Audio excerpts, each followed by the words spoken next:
我给你们加钱。有钱了不起啊？说的好像谁不求婚一样。他加多少，我在他加的基础上再加1倍，你看行不行？跟我竞价？你们帮我劝劝他，别白费力气。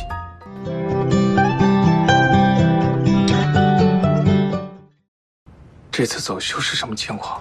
不知道啊，西西搞得神神秘秘的，好多细节我也不知道。看他这么精心准备，应该是要给我们个惊喜吧？你不好奇这惊喜是什么？我就等着到时候看。我不想打破他的精心准备。好吧。哦，说到惊喜，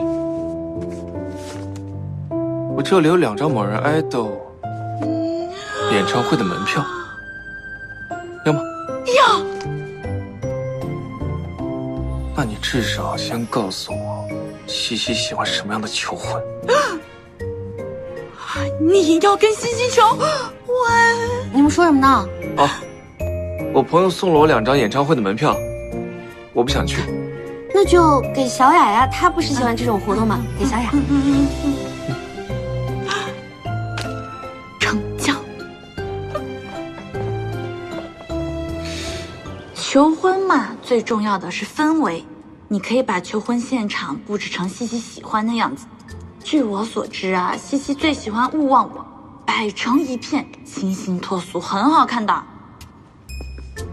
我已经从江北最大的花店预订了1000只勿忘我，他们承诺会在时装秀的当天凌晨送到，绝对不会让顾小姐提前发现。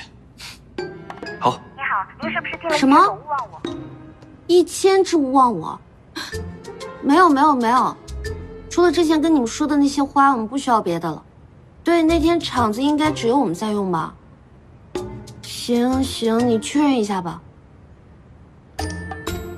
你订花了？啊？没有啊，可能是谁想送你当开业礼物吧？难道是思辰？也有可能是花店搞错了。哎，我们那天开业秀别的环节安排好了没有啊？还需要确定一个乐队的时间。乐队？就是我们大学经常听的那个 Live House 那家。非得是他们吗？你不是特别喜欢他们吗？当时还说咱们要是有钱了，请他们单独给咱们唱一唱。